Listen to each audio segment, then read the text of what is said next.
a nombre de la Universidad Antonio Ruiz de Montoya, les doy la bienvenida a una nueva edición de los Diálogos Abiertos, un espacio de intercambio académico que reúne a docentes investigadores, grupos de investigación, estudiantes, egresados y público en general.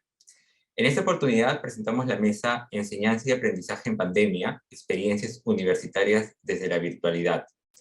Para moderar el evento nos acompaña Diana Vances. Ella es bachiller en psicología por la Universidad Antonio Ruiz de Montoya, con experiencia en el área educativa en talleres de juego que involucran la interacción con los niños. También en estrategias e investigación de contenido social para emprendimientos que surgieron en la pandemia, enfocados a generar vínculos emocionales que logren resultados positivos en los clientes. Actualmente se encuentra realizando acompañamiento a jóvenes en temas como la ansiedad y la depresión, y asimismo es asistente de la carrera de psicología en la Universidad Antonio Ruiz de Montoya. Adelante, Diana. Hola, ¿qué tal? Muchísimas gracias, Marco. Bienvenidos con todo, buenas noches. Como bien dijo Marco, vamos a empezar con este diálogo. Si bien es cierto, la pandemia significó un reto que puso muy en evidencia las carencias o sectores como la salud, ¿no? Sobre todo en el ámbito educativo, ¿no? Entonces, creo que esto nos impidió y fue un reto para la parte educativa, la virtualidad también, ¿no? Y de hecho que esta experiencia universitaria no fue ajena, ¿no? Entonces, para poder conocer un poco estas experiencias, en esta tarde nos acompaña Roxana Miranda. Ella es actual directora de la carrera de Psicología, es doctoranda en Humanidades con mención en Cultura por la Universidad de Piura, profesional con amplia experiencia en el campo de la psicología clínica y educativa. También tiene experiencia en la docencia, en educación superior y en el diseño e implementación de cursos y talleres psicoeducativos. Asimismo, también nos acompaña Nicole Loré. Ella es magíster en filosofía con mención en ética y política por la Universidad Antonio Ruiz de Montoya. Ejerce la docencia en cursos de investigación cualitativa en psicología. Es asesora de tesis también con un enfoque cualitativo en pregrado y también brinda servicios de consultoría educativa para instituciones de educación superior. Asimismo, nos acompaña Ander Alonso Pastor Cabello. Él es docente de la carrera de educación, él es máster en cooperación internacional al desarrollo por la Universidad Pontífica de Comillas de Madrid, es coordinador de proyectos en el Instituto de Investigación y Políticas Educativo y coordinador del Observatorio de la Educación Peruana de la Universidad Antonio Ruiz de Montoya. También nos está acompañando Uriel Montes Serrano, que él es docente también de la carrera de Psicología y Educación. Es magíster en Educación con mención en currículo por la Pontífica Universidad Católica del Perú. Tiene estudios en cultura investigadora por la Universidad Internacional de La Rioja y gestión de proyectos. Actualmente es docente universitario, asesor de tesis de pregrado y posgrado. Asimismo, también nos está acompañando Víctor Canesa. Él es docente de la carrera de Psicología, es licenciado, habilitado en Psicología Clínica por la Universidad Pontífica Católica del Perú y psicoterapeuta, con experiencia en el trabajo de psicoterapia individual, crecimiento y personal. Es docente de la carrera de psicología, tiene campo en el área psicopatológico, rehabilitación e investigación cuantitativa. Ahora vamos a dar inicio con Ander Alonso, quien nos trae una presentación, Factores de la calidad de la educación superior remota de emergencia, el caso de la Universidad Antonio Ruiz de Montoya, por lo que vamos a dar 10 minutos para la presentación. Bienvenido, Ander. Muchas gracias, Diana. Le voy a pedir a nuestro amigo Marco, por favor, que comparta la presentación. Muy bien. Bueno, como comentaba Diana, agradecer a la Escuela de Psicología, en primer lugar, por la invitación al diálogo abierto de hoy y también a la unidad de fondo editorial por darnos el soporte. La presentación que les voy a realizar hoy es una investigación que habla sobre, es una investigación que hemos realizado sobre la educación, sobre la calidad en la educación remota de emergencia que se dio comenzando la pandemia. Esta investigación la he realizado yo como investigador principal junto con María Alejandra Torres y Alier Ortiz. Actualmente hemos completado y hemos presentado ya un artículo a una revista indexada y estamos en la segunda fase de la investigación. Es un proyecto multianual que hemos decidido continuar actualmente. Este es un artículo en el que la primera fase es un artículo de validación del instrumento de calidad educativa, donde analizamos los resultados también que nos dio, y actualmente hemos ido analizando, esto fue entre 2020 y 2021, ahora en el 2022 hemos hecho un análisis factorial confirmatorio de este mismo instrumento, y la idea es empezar a hacer grupos focales con los docentes de la universidad para ver cómo ha ido evolucionando de la educación presencial a la educación remota de emergencia, cómo pasó luego al modelo de educación híbrida que hemos estado implementando un semestre y cómo ha vuelto a ser ahora actualmente, que conviven el modelo híbrido con el modelo presencial. Adelante, Marco. Esta investigación la he realizado yo, como les decía, soy el coordinador de la Cátedra UNESCO y del Observatorio. Ha participado también María Alejandra Torres, que es la jefa de la Oficina de Calidad de la Universidad Antonio Ruiz de Montoya, y Alier Ortiz, que es el jefe de la carrera de Educación. Entonces, le hemos dado un triple enfoque. Por mi parte, el enfoque metodológico cuantitativo, desde la perspectiva de María Alejandra, un enfoque sobre la calidad de la educación, y desde la perspectiva de Alier, el enfoque teórico educativo. Siguiente. Para los puntos clave, bueno, los puntos clave de esta investigación surge cuando se dio precisamente el cierre de la educación presencial, se dio en todo el planeta, en todos los niveles educativos, y en ese momento de repensar la educación que hubo, ¿no? Al principio, como recordarán, no sabíamos si esta pandemia iba a durar 2 semanas, iba a durar un mes, iba a durar poco más. ¿Y qué se debía hacer en ese momento, ¿no? La universidad rápidamente implementó un modelo de educación remota de emergencia, en el cual se buscó cómo adaptábamos todo el tema metodológico de los docentes, los contenidos, materiales y recursos, los sistemas de comunicación y evaluación y retroalimentación, cómo se debían habilitar las aulas virtuales y la biblioteca, ¿no? Este tránsito a la educación remota de emergencia involucró también un rediseño, una implementación de un instrumento de medición de la calidad de la educación superior. Anteriormente, la universidad ya tenía un instrumento que se aplica todos los fines de semestre a los estudiantes, pero ¿qué ocurre? Que no estaba adaptado a la realidad educativa del momento.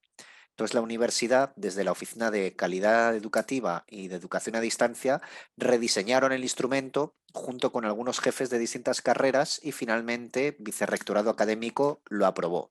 Este ha sido aplicado durante los 2 primeros años de pandemia, y lo que traemos aquí es precisamente el análisis de este instrumento, ¿no? Adelante. Nuestro instrumento que trabajamos en la universidad, el instrumento que trabajamos durante la pandemia en la universidad tiene 7 dimensiones: desempeño de los estudiantes, metodología del docente, contenidos, comunicación, evaluación y retroalimentación, materiales y recursos, y aula virtual y biblioteca. Siguiente, Marco. ¿Qué es lo que hemos hecho en el estudio? Hemos hecho un análisis descriptivo. Estas 7 dimensiones corresponden a 32 variables. Nosotros hemos hecho un análisis descriptivo de las 7 dimensiones que tenemos aquí. Hemos hecho también un análisis de confiabilidad tanto de las dimensiones como de las 32 variables. Hemos hecho un análisis de correlación de las dimensiones y un análisis factorial exploratorio.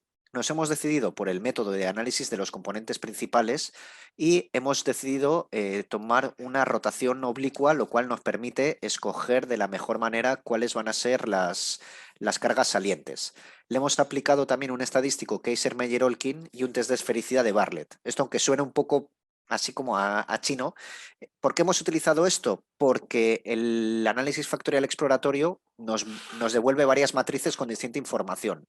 Cuando hemos escogido esta opción, nosotros aseguramos que, aunque los valores pudieran ser un poco más bajos de lo que nos daría con otros métodos que son más abiertos, que nos permiten vender mejor un poco lo que obtenemos, son mucho más seguros y confirman que las cargas que se están obteniendo para cada uno de los factores son las adecuadas. Y además nos permite escoger la matriz, ya sea de factor, de patrón, de componentes, que mejor se ajusta a nuestro modelo.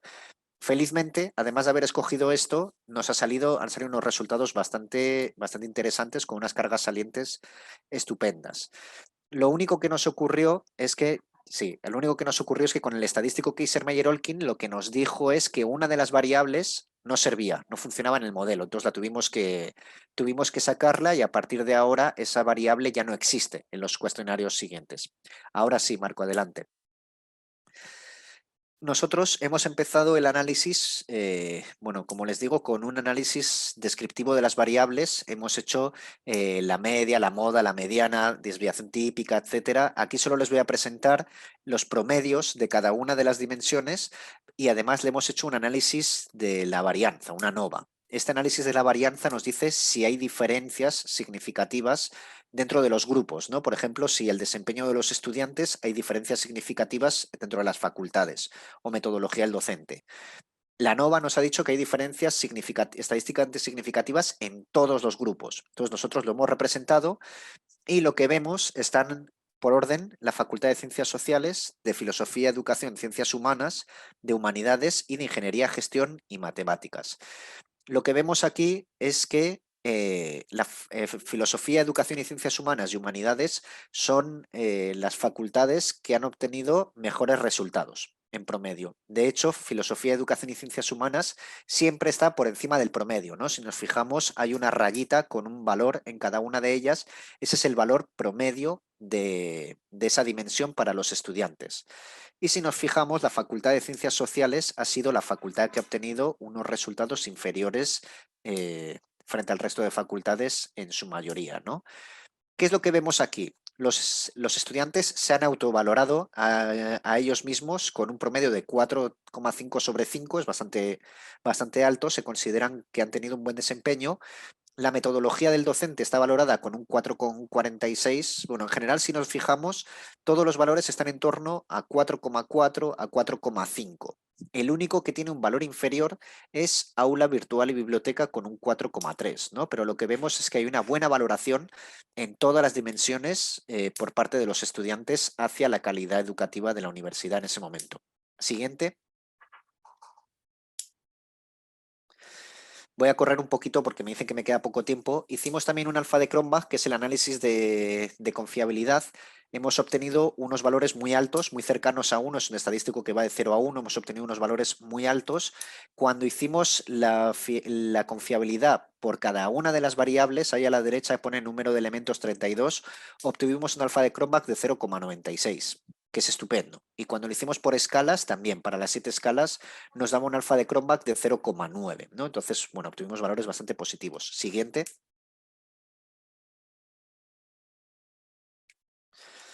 Aquí también hicimos un análisis correlacional de las dimensiones. Bueno, aquí voy a correr porque en realidad quiero saltar a la siguiente diapo, pero lo que vemos es que hay una correlación fuerte entre las variables que involucran contenidos, metodología del docente, materiales y recursos, evaluación y retroalimentación y comunicación, donde hay, y esas son correlaciones fuertes, ¿no? Por encima del 0,8. Hay correlaciones muy débiles, o sea, prácticamente que no hay una correlación que sea válida, todas aquellas que involucran el desempeño de los estudiantes, ¿no? Así como sí influyen el resto de variables, aquellas que involucran el desempeño de los estudiantes no tienen una correlación una correlación que sea estadísticamente moderada con el resto. Siguiente. Nos han salido, con el análisis factorial, nos han salido 3 factores, los asociados a la enseñanza remota, asociados al aprendizaje remoto y asociados al uso de servicios para el aprendizaje remoto. Siguiente, que aquí es donde se van a explicar todos muy bien. Tenemos aquí las 31 variables, eran 32, ahora son 31 y lo que vemos es que el factores asociados a la enseñanza remota involucra casi todas las variables de metodología del docente, todas las de contenidos, todas las de comunicación, todas las de evaluación y retroalimentación, todas las de materiales y recursos y una de aula virtual y biblioteca que involucra precisamente el trabajo que hace el docente o la docente en organizar el aula virtual. Desempeño los factores asociados al aprendizaje remoto están casi todas las variables de desempeño de los estudiantes, menos una, curiosamente, de metodología del docente. que habla de que el docente ha incluido de manera detallada y precisa las actividades y trabajos del curso.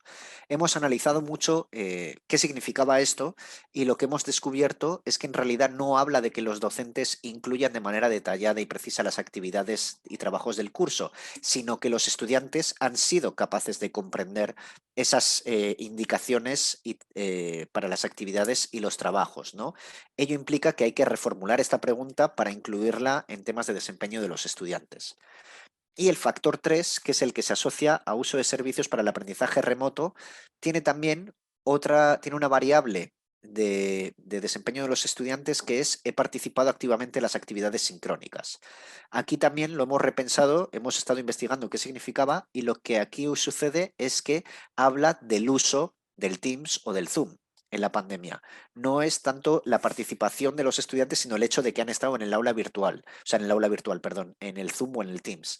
Ello implica que esta también hay que bajarla hacia temas de uso de servicios, ¿no? Que sería aula virtual y biblioteca. Y bueno, las otras 4 variables que tenemos sí que son las últimas que hablan de temas ya operativos del aula virtual o de la biblioteca donde el docente no tiene nada que ver, ¿no? Son los servicios que brinda la universidad a las y los estudiantes. Y siguiente última diapositiva, por favor. Bueno, ahí lo representamos gráficamente también los 3 componentes junto con los factores, pero lo que me interesa es que hemos correlacionado estos 3 factores, ¿no? Factores asociados a la enseñanza, al aprendizaje y al uso de servicios, y lo que vemos es que hay una correlación moderadamente fuerte entre los factores que se asocian al uso de servicios y aquellos que se asocian a la enseñanza remota, mientras que las 2 variables, los 2 factores que involucran aprendizaje, tiene una correlación mucho más débil. Una vez más vemos que todo lo que involucra a los estudiantes tiene un menor nivel de asociación que el resto de variables, ¿no? Entonces lo que vemos es que los estudiantes, la autopercepción que tienen de su propio desempeño no tiene tanto que ver con la percepción que tienen del resto de los elementos de calidad de la universidad. Es por ello que en el último cuestionario de calidad se ha suprimido toda la sección de desempeño de los estudiantes porque lo que se había visto es que no tenía una relación directa con la calidad de la universidad, ¿no? Entonces, bueno, eso es un poquito todo, he tenido que volar, pero bueno, si tienen alguna duda, quedo a su disposición. Muchas gracias. Gracias, Ander, por la presentación. De hecho, iba a aprovechar para mencionarles que si tienen algunas preguntas, nos pueden ir dejando por comentarios, por el chat, y las vamos a ir leyendo al final de las exposiciones. Muchas gracias, Ander. Ahora vamos a continuar con Uriel Montes, quien nos trae el tema titulado El acompañamiento docente universitario en la educación semipresencial. Vamos a darle también 10 minutos. Adelante, Uriel. Gracias, Diana, muy amable. Esta investigación vengo trabajando en esta modalidad de trabajo más o menos 6 años. Entonces, y en la literatura encontré que un factor clave o de éxito es el docente allí. Entonces, me enfoqué en el tema del docente allí, ¿no? Entonces, claro, se acompaña más en educación básica regular y no tanto en educación superior. Entonces, yo decía, creo que es importante que haya un acompañamiento a docentes en el nivel superior, no tanto en pregrado, sino en posgrado, que de alguna manera son profesores expertos, son doctores, capacitan, forman, de alguna manera tienen mucha experiencia allí. Entonces, a mí me interesó eso, ¿no? Porque de alguna manera también iba trabajando con profesores con mucha experiencia, pero sentía también a partir de las evaluaciones que hacía con los estudiantes, que algunas cosas había como dificultades allí, en tanto la metodología, el tema de contenidos. Entonces, me planteé este tema, ¿no? de esta investigación que se llama el acompañamiento docente universitario en la educación semipresencial allí. Entonces, les voy a compartir. Bueno, mi nombre es Uriel Montes Serrano. Yo me basé allí en 5 categorías. Uno es el acompañamiento docente, el acompañamiento pedagógico, el conocimiento disciplinar del docente, el desarrollo personal del docente. Eso sí fue una cosa que a mí me interesó a partir de la pandemia, porque de algún modo también igual se acompaña más en educación básica regular y no tanto en el nivel superior, y más en temas de posgrado, ¿no? Y de ahí el tema de educación semipresencial, ¿no? Que de alguna manera la literatura lo llama como educación híbrida, invertida, ¿no? Depende un poco del autor allí. Entonces, vamos a un poco explicar qué es el acompañamiento, ¿no? La literatura lo aborda de distintas maneras el tema acompañamiento. Lo ven como apoyo, ayuda, mentoría, supervisión, evaluación, coaching, facilitador, guía, entre otros. Entonces, desde la percepción de los docentes tiene un sentido positivo y tiene un sentido negativo. Desde un sentido positivo, el acompañamiento debe tener una relación horizontal, tiene que ser bidireccional, donde ambos aprenden y desaprenden. Pero desde una perspectiva negativa, los profesores dicen que el acompañamiento a veces es vertical y eso no ayuda, es muy unidireccional y de algún modo se impone, ¿no? Y de alguna manera tiene en el primer concepto como señalo, subrayo algunos términos, ¿no? Que es bueno también ahí resaltar ahí. Entonces, el acompañamiento, ¿qué pretende acá? Autonomía y motivación, alcanzar las metas que se ha planteado un profesor, mejorar la labor del docente y de algún modo también va a repercutir en el tema de en el aprendizaje de los estudiantes, pero sobre todo es muy interesante que el profesor haga reflexión de su propia práctica. Entonces yo creo que eso es interesante, ¿no? No es que venga uno todavía a revisar el trabajo que estaba haciendo, sino que el profesor al término de su clase pueda tener un espacio para evaluar, ¿no es cierto?, el trabajo que ha realizado. Entonces me parece eso interesante. Entonces, ¿qué es acompañamiento? Entonces el acompañamiento es un intercambio de experiencia y conocimientos teóricos y prácticos para enseñar, para aconsejar, guiar, asesorar en una relación de horizontalidad y bidireccionalidad. Entonces, el acompañamiento sí tiene como propósito, en este caso, mejorar las intervenciones pedagógicas de los docentes para promover aprendizajes en los estudiantes. Luego, la segunda categoría que tiene que ver con el tema de acompañamiento pedagógico, el propósito de esto es transformar la práctica pedagógica del docente, dar soluciones creativas e innovadoras para mejorar la calidad de educación, desarrollar la habilidad de gestión en el aula, crear una cultura de evaluación y mejorar la práctica pedagógica, desarrollar sus habilidades didácticas, desarrollar el trabajo colaborativo y en redes entre docentes. Ahí están un poco los autores. En la tercera categoría me parece interesante, mucha literatura plantea esto, me parece interesante esta cita de Salazar y Tobón, que plantea que los docentes que trabajan en las universidades deben investigar para enseñar e involucrar en ese proceso a estudiantes para innovar y difundir nuevos conocimientos que ayuden a resolver los problemas de la sociedad. El tema de la otra categoría es que es desarrollo personal docente.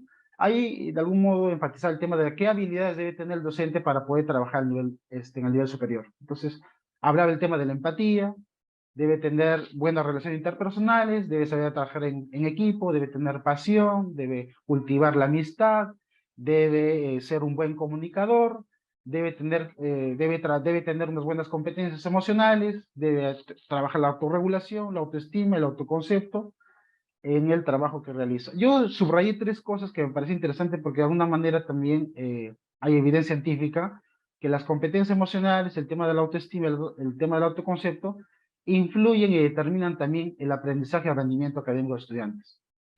En educación superior, yo a veces tenía la idea que eso era un factor más que incidía en educación básica regular, pero también el nivel superior también influye, ¿no? La manera como se percibe el docente, si también en este caso genera un clima emocional, ¿no?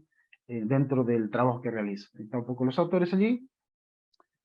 Y como le decía, ¿no? La educación semipresencial también igual, depende del autor, ¿no? Algunos lo llaman educación semipresencial, otros lo llaman blended learning, otros invertida, otros lo llaman híbrida. Entonces, la educación semipresencial combina métodos de la enseñanza presencial y la enseñanza en línea o a distancia, ¿no? Entonces, eso es bastante interesante. Y de alguna manera, reitero nuevamente, yo hago ese tipo de trabajo, ¿no? Hacemos una parte virtual y la otra parte la hacemos presencial, ¿no? Los estudiantes vienen a un lugar, a un espacio físico, ahí trabajan con el docente, ahí hacemos trabajos en grupo, ¿no? Hay un tema de discusión, pero sobre todo el tema es el vínculo, ¿no? El tema de los afectos allí, que de alguna manera también es un dato significativo allí. La metodología, el objetivo que me planteé para hacer esta investigación fue conocer las percepciones que tienen los docentes sobre el acompañamiento docente universitario de educación semipresencial. El enfoque fue cualitativo, el método fue descriptivo, la población fue de 3 docentes, de un ciclo solamente, un ciclo puede enseñar 3 o 4 profesores, en ese ciclo enseñaron 3 docentes, y la muestra fue, tomé 2 docentes allí. La técnica fue el tema de la entrevista y guión de entrevista. Entonces, quiero compartirles algunos hallazgos que encontrado en esas entrevistas que he realizado. Ya, muy bien. ¿Qué he encontrado en el tema de acompañamiento docente? Eh, el- el- los docentes plantean que la compañía tiene que ser soporte, tiene que haber hablan mucho del de monitoreo, hablan de retroalimentación, hablan de feedback, hablan de guía, pero esto me parece interesante, ¿no? El tema de diálogo, el tema de horizontalidad y el tema de la confianza. También planteaban que el acompañamiento tiene que ser individual, tiene que ser grupal, y de alguna manera este acompañamiento debe estar, debe estar anclada dentro de la política institucional, desde el enfoque pedagógico que tiene la universidad y desde los principios que rigen, ¿no?, la universidad. Eso me parece interesante, que encontré a partir, ¿no?, de la entrevista de un docente mío. En el tema del acompañamiento pedagógico, encontré estas cosas que se los leo allí. Plantean ellos, ¿no? Debería ayudarte a ir perfeccionando tu labor de docente para potenciar la aprendizaje de los estudiantes, que te ayude a ver si la evaluación es formativa, si las herramientas son las más adecuadas. La retroalimentación debe ser durante la planificación, durante la implementación y también si los propósitos que se ha planteado en el curso se han logrado allí. También el manejo de las herramientas digitales en tiempo real para fomentar el trabajo en grupo e interactuar. El tema de la autonomía, de conocer y aplicar correctamente el enfoque por competencias, usar herramientas TIC para innovar, y el tema de optimizar el tiempo para los debates, trabajos y colaborativos. A mí me parece interesante este tema de que el acompañamiento debe estar centrado en la innovación, el tema también de la optimización del tiempo, ¿no? Porque también si yo planteo actividades, no sé, una clase de 3, 4 horas, tampoco pierde un poco el sentido, ¿no? Entonces ellos plantean mucho el tema de optimizar el tiempo. Yo planteaban más o menos 2 horas, yo creo que se puede hacer un buen trabajo, ¿no? Y hacer trabajos colaborativos allí. Sobre el conocimiento disciplinar del docente, un docente decía, no solo he estudiado, sino que tengo experiencia, participé en procesos de implementación, tengo conocimiento sobre el tema, escribo sobre el tema, nuevamente aparece el tema de la innovación, es el conocimiento que permite innovar, no solamente en mi práctica, sino que de alguna manera también quiero aportar en la solución de un problema que hay en la sociedad. También implica la formación de conocer nuevas teorías allí. En el desarrollo personal docente, las habilidades interpersonales que de alguna manera los planteaban del tema de empatizar o de incorporar dentro de su formación personal es el tema de la capacidad del diálogo, el tema de la apertura, el tema de la capacidad de escucha, de la comunicación, fomentar y potenciar el trabajo en equipo, el tema de la empatía, reconocer el esfuerzo del estudiante. Y esto me parecía interesante, ¿no? Un docente planteaba que debería de haber como talleres, ¿no?, de teatro, talleres de expresión, para mejorar el tema de la habilidad de comunicación, ¿no? Entonces planteaban que un profesor no podría ser introvertido, ¿no?, sino que esos espacios requiere de alguna manera interactuar con estudiantes y de algún modo la universidad debe poner estos talleres, ¿no?, para trabajar estos aspectos que ellos consideran importantes y relevantes. Luego, en la educación semipresencial encontré una debilidad. Ellos planteaban que falta mayor contacto con los estudiantes, ellos planteaban tener como encuentros semanales, no quincenales. Planteaban también que se requiere un nivel de presencialidad y también interacción. Y el reto que encuentran estos dos docentes que entrevisté planteaban que el docente debe tener la capacidad de amoldarse a las necesidades de estudiantes. Creo que el COVID, no sé, ahí retó a muchos profesores allí, ¿no? Y creo que la capacidad de moldarse a las necesidades creo es un factor interesante allí. También este tema de combinar la virtualidad con la presencialidad, y este tema me parece también interesante, ¿no? El conocer y dominar herramientas tecnológicas para promover aprendizajes e interactuar, ¿no? Por ahí va. Esa es un poco la investigación que he realizado. Muchísimas gracias, Uriel, por la presentación. De hecho, muy interesante también. Vamos recopilando algunas preguntas para ir comentándolas al final. Y ahora vamos a continuar con Nicole Lore, quien nos trae el tema titulado Enseñar psicología en tiempos de COVID-19, un estudio desde la experiencia docente, a quien también le damos 10 minutos. Adelante, Nicole.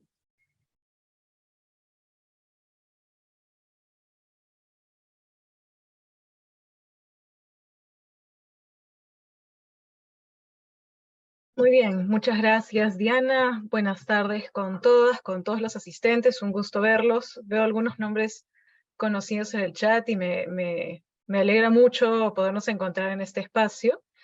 Voy a presentarles los avances de la investigación que estoy realizando con un equipo maravilloso de investigadores, la magíster Roxana Miranda, el candidato a magíster Víctor Canesa y quien les habla.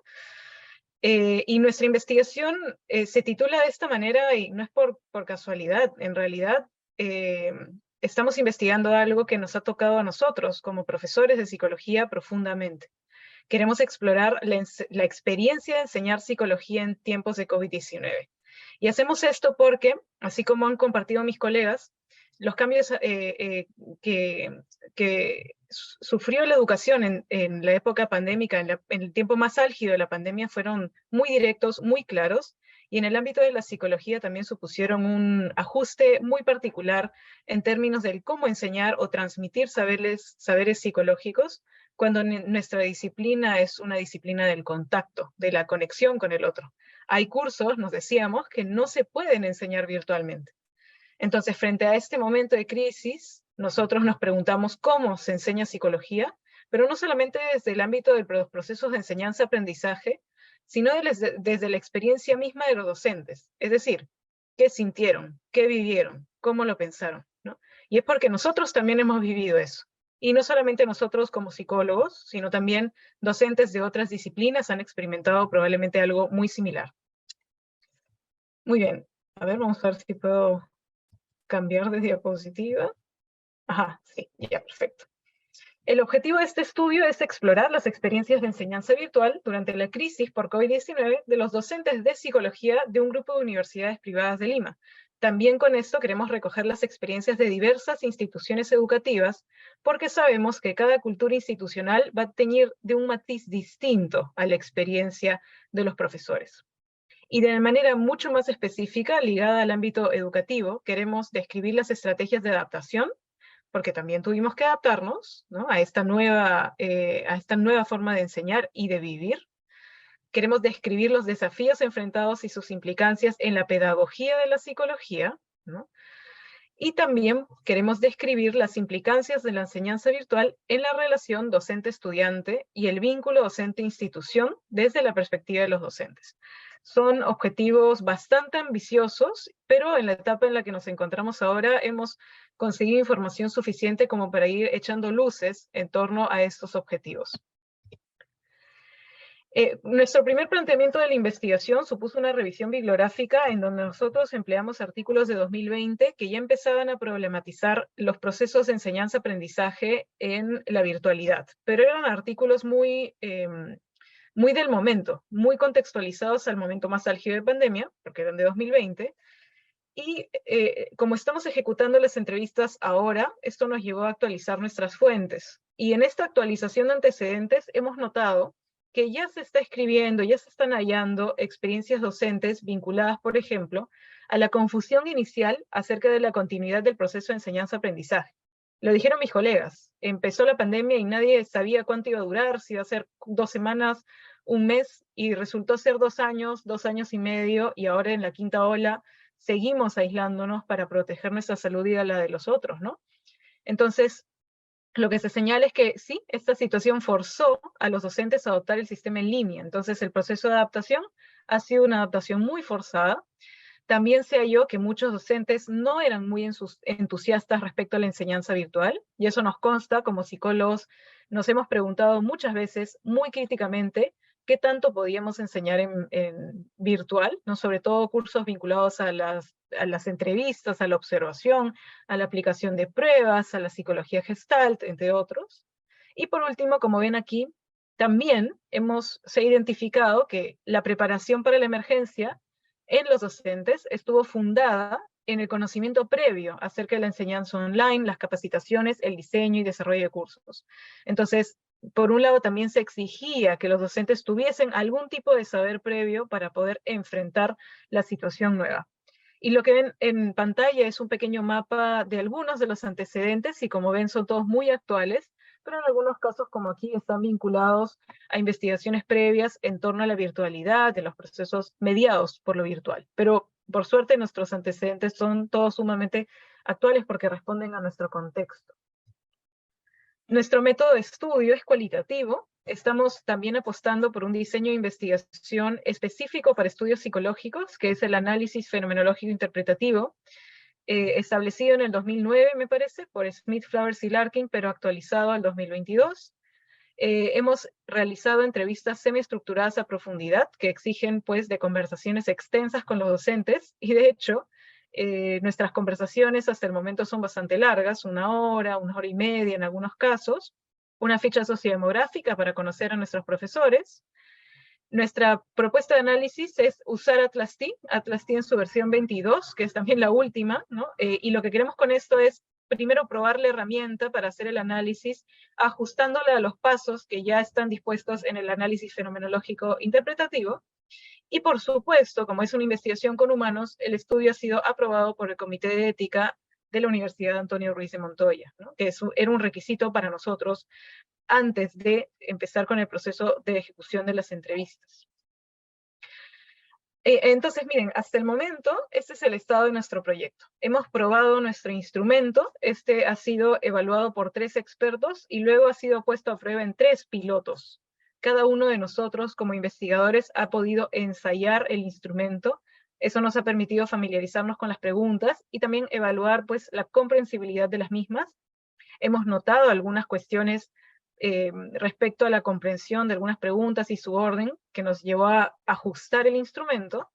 Y una vez hecho eso y aprobado el estudio por el Comité de Ética, hemos salido al campo, llevamos 2 entrevistas formales realizadas, pero ya en estas próximas semanas tenemos aproximadamente 3 a 4 entrevistas más.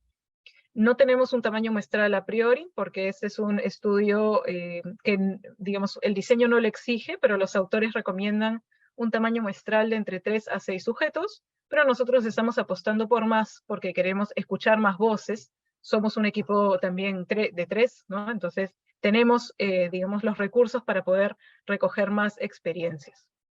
Ahora, esto nos da hasta el momento 5 entrevistas. Los pilotos, si bien no entran al análisis formal, sí nos han permitido identificar algunas cuestiones fundamentales vinculadas a nuestro objetivo de investigación, que son las que yo voy a presentar a continuación.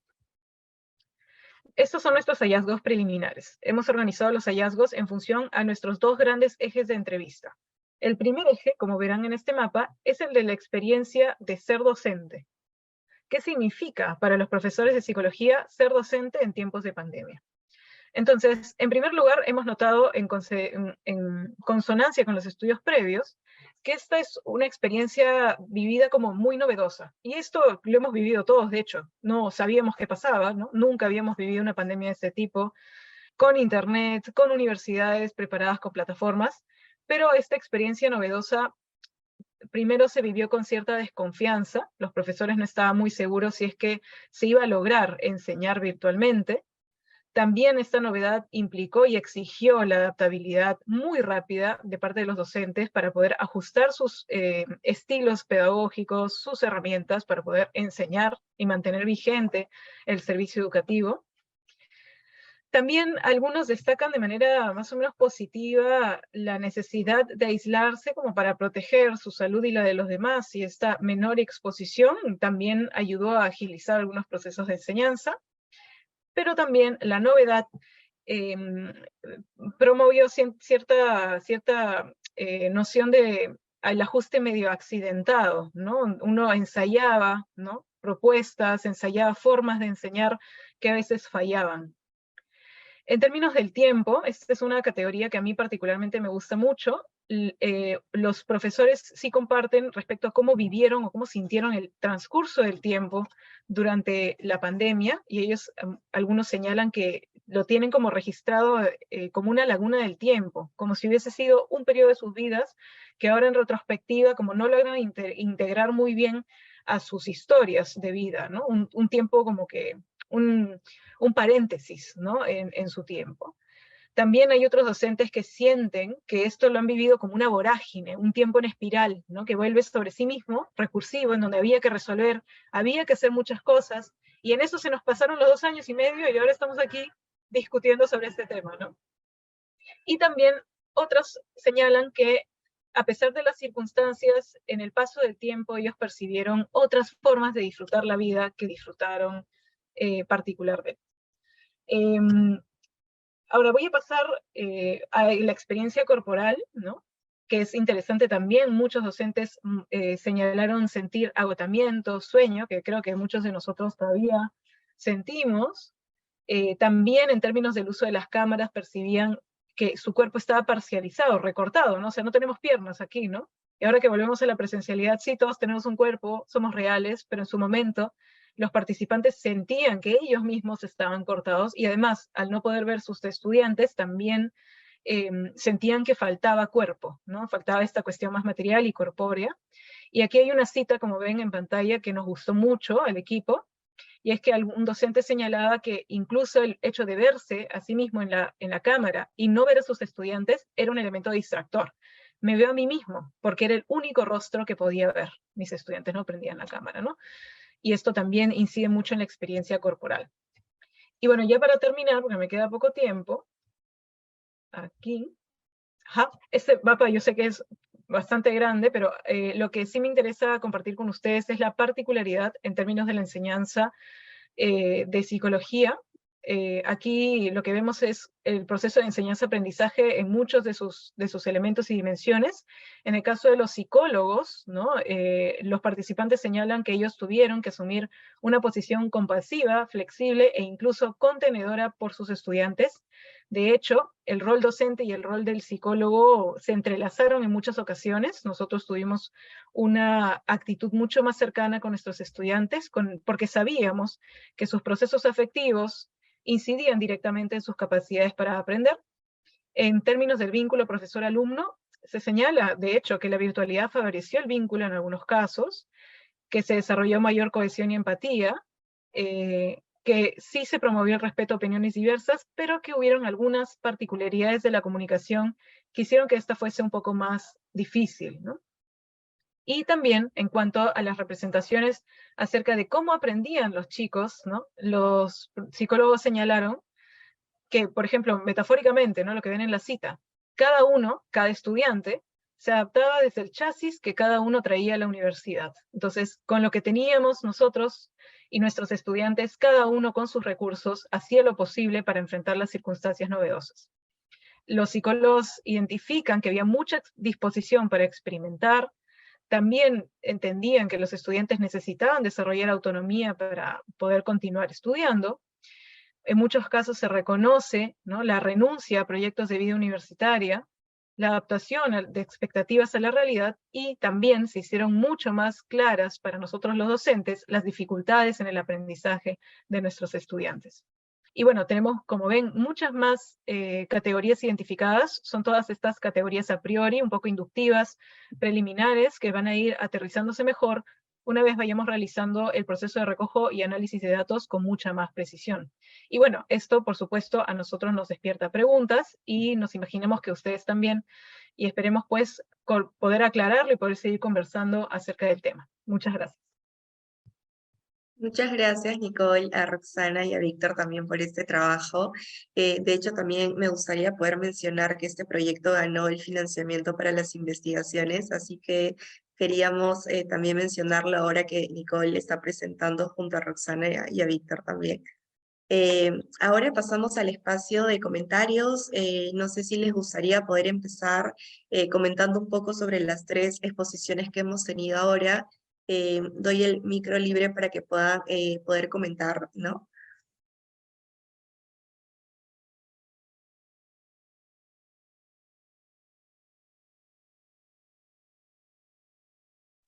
Bueno, creo que me atrevo a ser primero.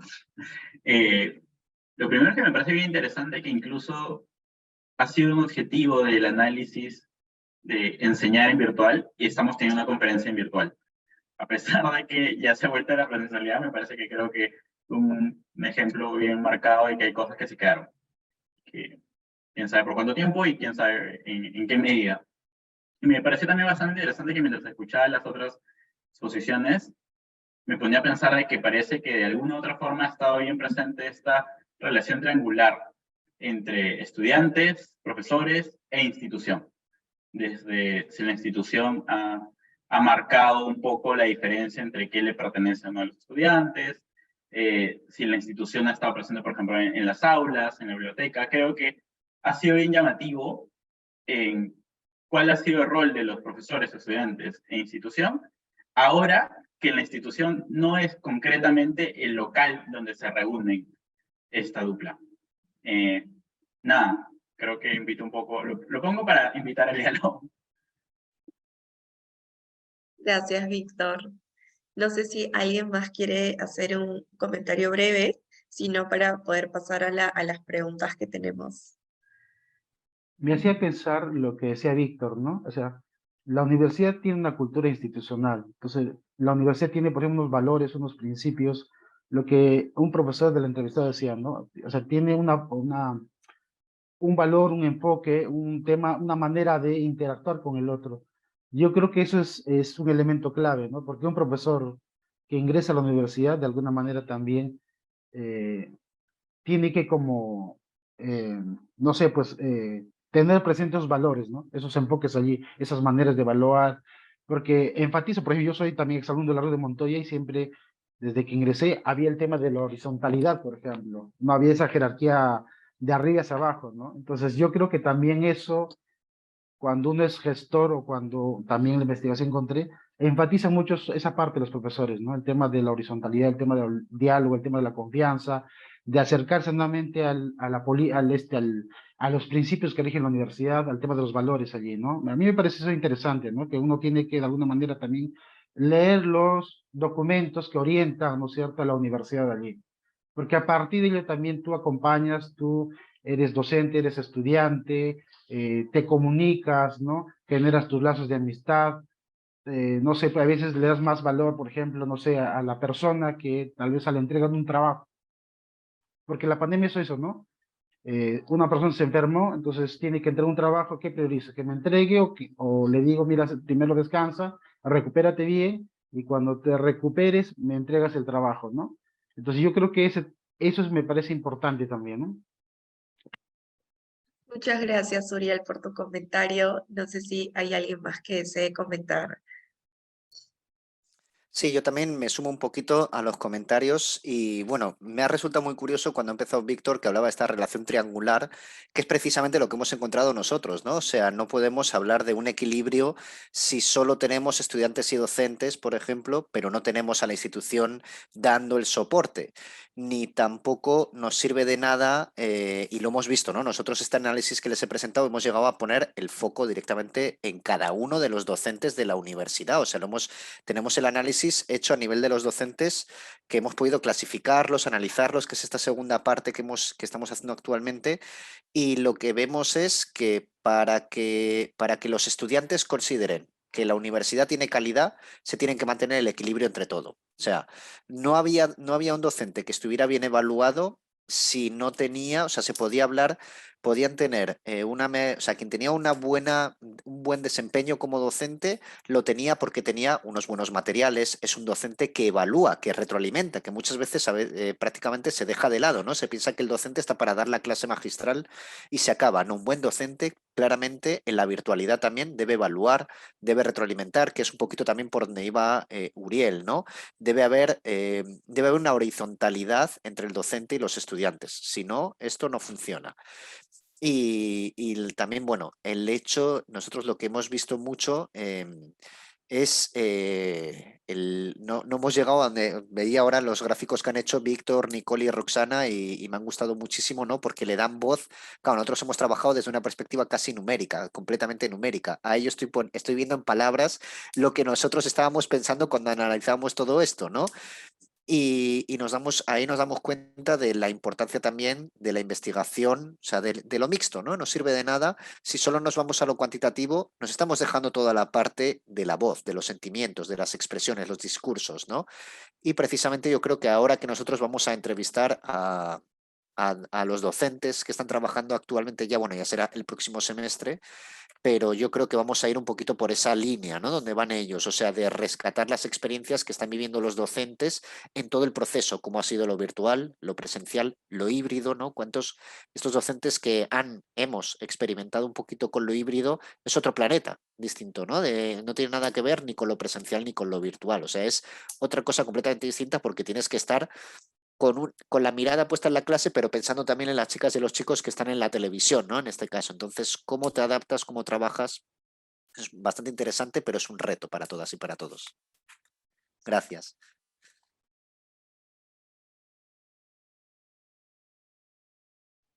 Muchas gracias, Sander.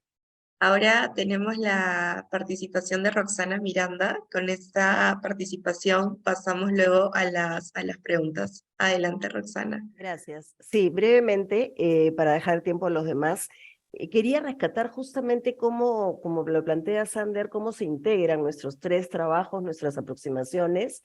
Y algo que quería señalar es cómo una de las cosas que estábamos viendo al momento de realizar las entrevistas, y quizá es válido para las otras dos miradas, es que los docentes que han participado hasta el momento encontraron en esta conversación, en este diálogo con nosotros, la posibilidad de elaborar la experiencia, ¿no? Y es algo que nos resultó sumamente importante porque probablemente hemos seguido adelante identificando todas estas cosas, pero vale hacernos la pregunta hoy, ¿cuánto hemos elaborado cada uno de nosotros estas experiencias? Las sabemos, las tenemos dentro, pero el ponerlas en palabra y escucharnos hablar de ello también nos permite seguir elaborando.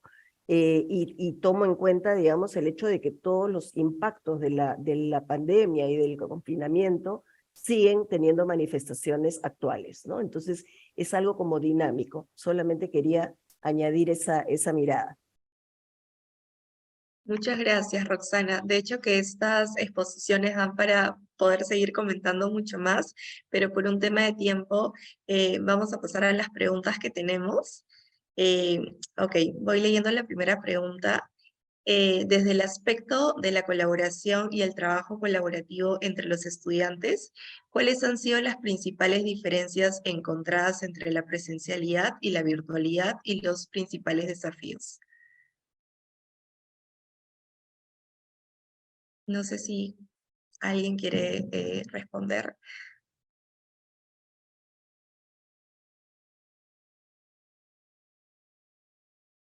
Yo hace 4 semanas tuve un taller presencial, porque esta maestría es semipresencial, esta la modalidad es semipresencial. Entonces, una cosa que valoraban mucho los estudiantes era el trabajo en equipo allí. Dice Uriel, yo creo que el trabajo en equipo ayuda mucho, pero que sean trabajos así de 2, 3 personas, ¿no? Cuando ya son a veces 5, 7, a veces no ayudan, ¿no? Entonces, valoraba mucho este tema de trabajos en equipo, ¿no? Porque de una manera, como que permite de alguna manera estos vínculos, estas relaciones, ¿no? Entre compañeros allí.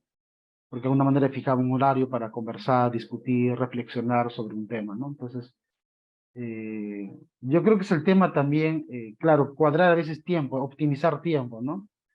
Porque de alguna manera no te puedes, no sé, pues, por las diversas actividades que uno pueda tener, pues hay que cuadrar bien los tiempos, ¿no? Y de alguna manera también cada uno tiene diversas actividades, ¿no? Entonces, ellos valoraban mucho eso, ¿no? El tema de trabajar en equipo allí. Y de alguna manera eso también les desafiaba a ellos para poder encontrarse en una hora y de alguna manera también a reflexionar juntos, presentar un trabajo bien hecho, ¿no? No tanto en las notas, sino el tema de aprender allí. Me parece interesante eso que decían en esta evaluación, este grupo de estudiantes, ¿no? Gracias, Uriel. No sé si alguien más quiere comentar acerca de esta pregunta. Si no, paso a la última que tenemos.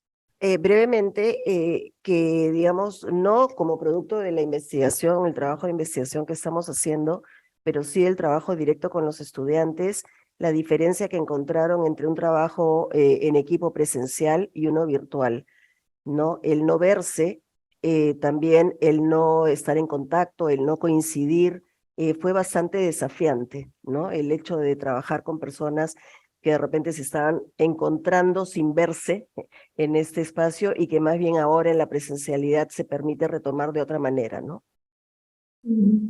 Gracias, Roxana.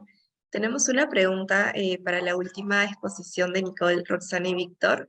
Nos preguntan, ¿cómo han manejado los docentes esta experiencia de los estudiantes al no prender la cámara, la poca participación? Un poco también, ¿qué es lo que ha salido en este estudio sobre más o menos sobre este tema, ¿no? No sé si Nicole nos puede contar algo, o Víctor o Roxana. Si me permiten brevemente, yo reitero rapidito, ya para pasar a Víctor, a Roxana, y quiero reiterar esta frase de me veo a mí mismo o sea, es como verme a mí mismo en la cámara y me distraigo. Entonces, es complicado porque es algo que nosotros también hemos vivido mucho en el ámbito del ejercicio de la psicología clínica. Al hacerlo virtualmente aparece nuestra camarita también en la esquina y el psicólogo ve al paciente pero al mismo tiempo se ve a sí mismo, o sea, la cámara te devuelve una imagen como espejo. Ocurre lo mismo, los profesores se dan cuenta de ese silencio, esa ausencia de rostro y el propio rostro al devuelto, ¿no? Le quita espacio al escenario de aprendizaje, termina siendo básicamente un monólogo, ¿no? Entonces, me parece que de momento nuestros participantes detectan eso y lo detectan como una dificultad, con una importante dificultad que incide directamente en ellos para dictar. Y efectivamente, o sea, si yo estuviese ahorita mirándome el rostro mientras les respondo, entonces sería muy complicado para mí mantener el curso de mi discurso, ¿no? Entonces, va por ahí, por un lado, en lo que tenemos hasta el momento. Luis, Víctor, ¿quisieras agregar algo? Sí, de hecho pensaba en esto que hablabas de casi es una pérdida de confianza, de cercanía, de calidez humana. Creo que va con esto que también hablaba Nicolás un rato de del fraccionamiento en el cuerpo. Hay una parte humana que se pierde en este contacto y creo que eso es un reto como complejo, ¿no? Creo que más que cómo lo manejaron, podemos hablar un poco de cómo lo vivieron y despertó una serie de emociones intensas desde frustración, nerviosismo, y de que en realidad fue una experiencia muy armada al momento, ¿no? Creo que encontrarte en este tipo de situaciones, en un espacio que de repente ya tenías una cierta forma de manejarlo, podías detectar a tus estudiantes y ver qué tanto estaban entendiéndote y qué tanto no. Había un discurso no verbal que permitía que la clase fluyera y que los profesores no encontraron. Creo que más que cómo lo manejaron, pienso también en otra frase que dijo otro profesor que era, hizo lo que pudo. Y creo que fue un poco esa forma como lo pudieron manejar. No había una construcción previa para cómo enseñar virtualmente, cómo conectarte vincularmente. Yo añadiría que el docente tuvo que sostener la situación, descubrir en esta situación dentro de sí mismo algunas alternativas e intentar de la mejor manera apelar a este vínculo humano que puede darse igual más allá del vernos o no vernos, ¿no? Y que de alguna manera, digamos, se pueden promover procesos y haber dinámica y movimiento en las personas, aunque no se les esté viendo. Gracias, Roxana. Bueno, ya para ir concluyendo, nos gustaría poder escuchar una conclusión final de Roxana para ya poder despedirnos. No sé si Roxana puedas darnos una conclusión final de todas estas exposiciones que han estado muy interesantes. Ante todo, agradecerles a cada uno de ustedes, digamos, los compañeros de investigaciones y los estudiantes que también investigan y nos enseñan, y al equipo que ha apoyado. Creo que algo que me queda en la mente es que estamos en un proceso, ¿no? Y el proceso, hoy día justo hablaba con un docente y me decía, no es que estamos volviendo al pasado, no es que estamos en una nueva realidad. O sea, creo que continuamos lo que es nuestra vida, que ha tenido diferentes eventos, ¿no? Entonces, simplemente es como esta frase que dice, estamos siendo, yo no soy yo estoy siendo. Creo que de eso se trata y en ese sentido nos hemos encontrado en ese espacio siendo personas tratando de hacer lo mejor posible desde la convicción de que el encuentro entre nosotros, los humanos, docentes, estudiantes, es posible y permite crear, como estamos creando a partir de las investigaciones. Y agradecerles a todos nuevamente. Muchísimas gracias, Roxana. Muchísimas gracias, Nicole, a Ander, a Víctor y a Auriel por estas presentaciones. De hecho, ha sido muy interesante, ¿no?, poder escuchar un poco de las investigaciones que han venido realizando. No nos ha alcanzado el tiempo, pero no quería dejar de agradecerles por estar aquí en esta noche comentándonos un poco sobre esto. Y quería también a los invitados que nos están escuchando en transmisión o aquí también en Zoom, comentarles que les hemos dejado una breve encuesta para poder mejorar la experiencia a las futuras transmisiones o cualquier otro comentario adicional que puedan comentarnos. Así que muchísimas gracias a todos, que tengan buenas noches y buen fin de semana.